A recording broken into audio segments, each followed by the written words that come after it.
Hey guys, how you doing tonight? Um, Welcome to a special live edition, weekend report, going over everything that's happening this weekend. Actually, right now we still have live streaming on my TV over here. Is the Sparta Combat League Queen of Sparta tournament still going on? The main event, I'm pretty sure, is the finals of the women's tournament. Interesting to note, this tournament consisted of three very different rounds. Eight women tournament. The first round of the tournament were boxing matches. Second round of the tournament was kickboxing matches, and then the final round is going to be MMA.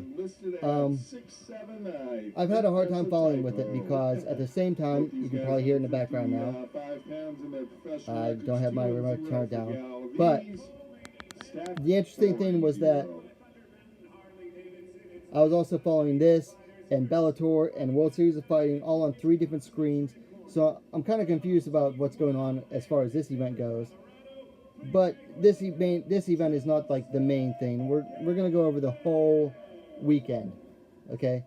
And again, I apologize for the crappy reception. It's on my iPad right now. So I want to start with the entire. So I want to go over the whole weekend of fights. I'm going to start with Friday night Bellator 207. Started out in the 125 flyweight division. Alexandra Bellew versus Lisa Blaine. Bellew won via KO, TKO, elbows on the ground and pound at 3 minutes 28 seconds of round 3. If you go on DAZN, DAZN, you can watch the highlights of most of the prelims fights, which is fine because most of this fight was very forgettable. Watch the end of the fight. The end of the fight was very nice. Bellew gets on top, just rains down elbows for a nice TKO finish. Congrats to Bellew on a successful pro debut. She climbs to 1-0. Lisa Blaine falls to 2-3. She came into the fight at 2-2. Moving up in the card, but staying in the same division, the 125-pound flyweight division, we had Chrissy Lopez coming in at 2-0, taking on Sarah Click, coming in at 2-1. Click won a unanimous decision, so she climbed to 2-2. Lopez, Click came in at 1-2. She climbed to 2-2. Lopez fell to 2-1. Not the most eventful fight. I'll admit I helped Lopez a little bit. Well, she's pretty, and she's very charismatic. And I didn't know a damn thing about Click.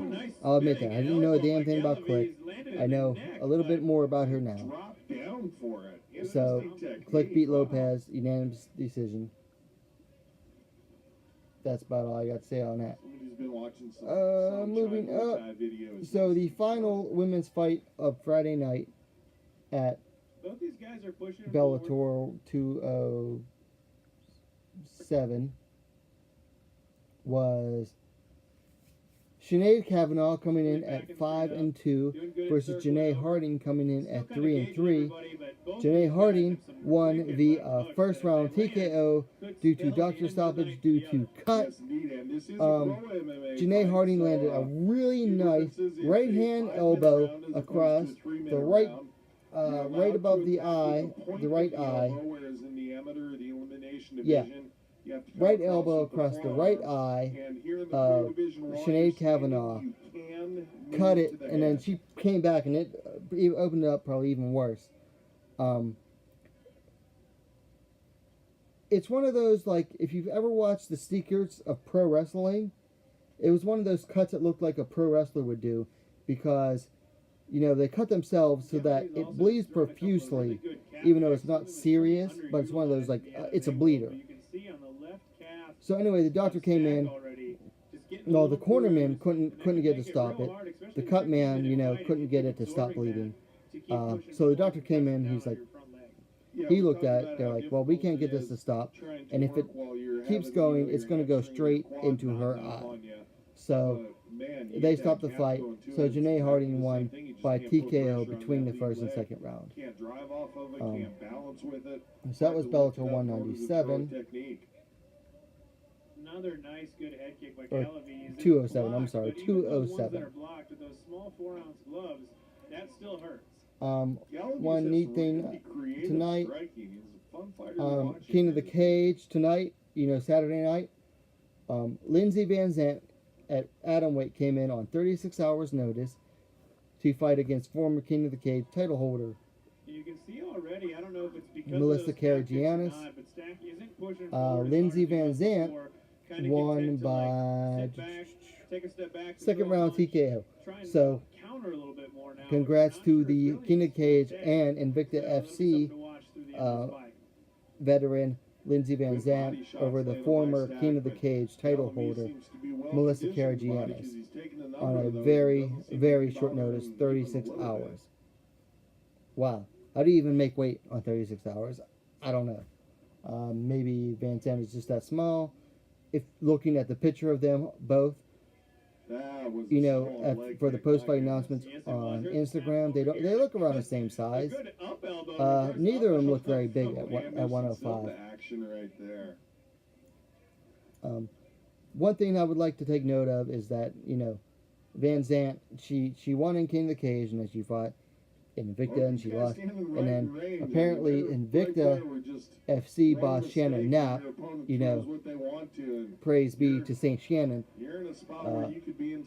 gave Lindsey Van Zandt permission to fight in this fight on 36 hours notice. Apparently her contract is with Invicta, but Invicta said, well, hey, go ahead and fight for King of the Cage if they need you. So, praise be to St. Shannon for letting this fight happen. I wish that King of the Cage would let their fighters fight outside of King of the Cage more often to get more experience against other opponents. For the most part, the only thing I've seen where fighters fight outside the King of the Cage is at Ryzen so far.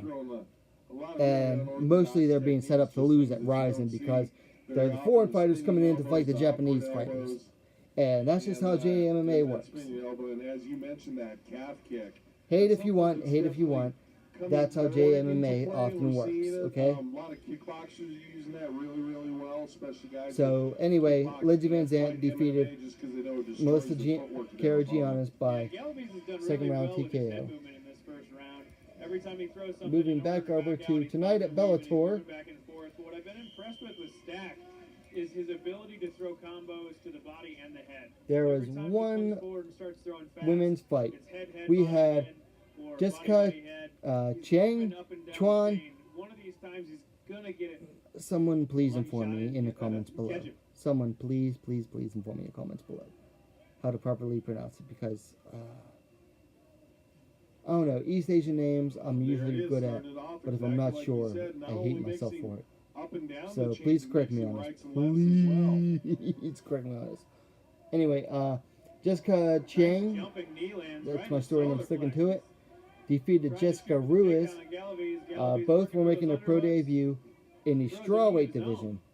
Very unusual for Bellator to hold a strawweight fight, at least as far as a non-Kerry Melendez strawweight fight. Jessica Chang defeated Jessica Ruiz by TKO punches, minute and 22 of round 1 of 3. Chang came out and she just showed that she had a massive speed advantage over Ruiz right away. I mean, you saw Chang and she was moving very fast twitch. Like she was looking for an opening, whereas Chang was more patient.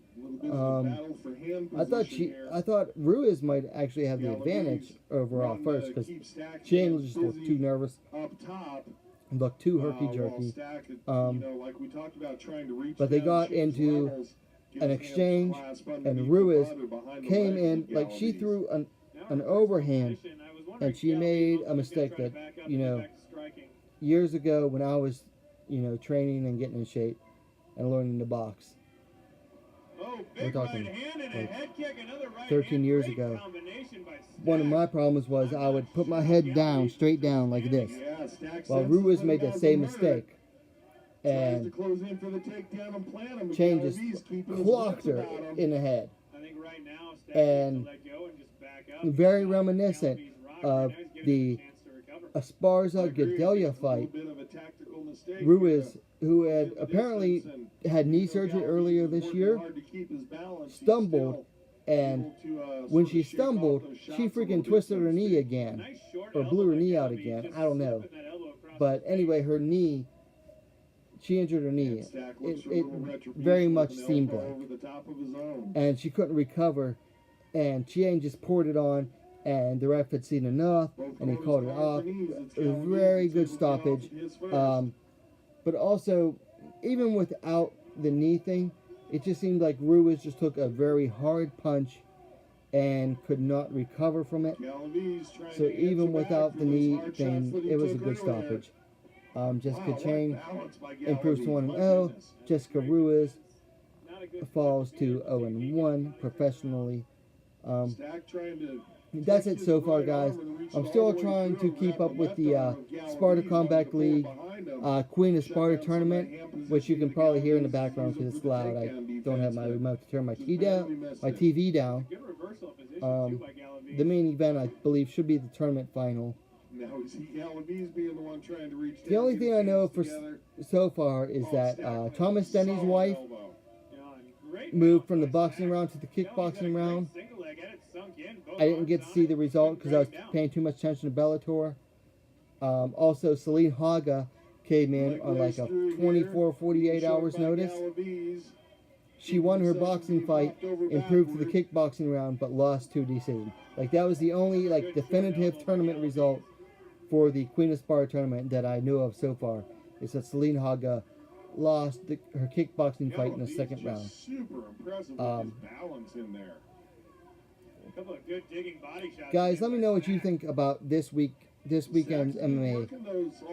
Overall, let me know what you think about the individual fights in the comments below. And as always, what are you waiting for? Subscribe to WMMA.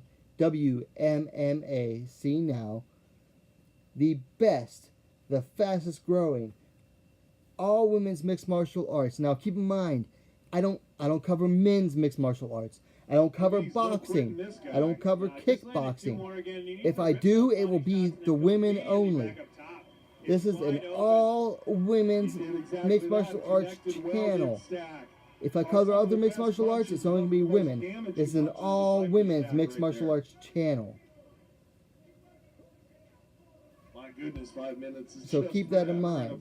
Anyway, if you haven't yet, please subscribe. Guys, it's been a great weekend. It has been my birthday for about an hour and 15. I'm not going out tonight. I'm going out for a steak dinner tomorrow. Technically, it already is tomorrow. Anyway, I'm going out for a big steak dinner. So, guys, have a good night. I'm going to have another drink or two. I've already had a few, if you can't tell. I'm going to have another drink or two, because it's my birthday. Woo! Anyway, guys, have a good night. Subscribe, please. No, just subscribe, because you love this shit. You love this shit. Subscribe right now. Throwing jabs, punches, trying to set things up. Could be an exciting round 3.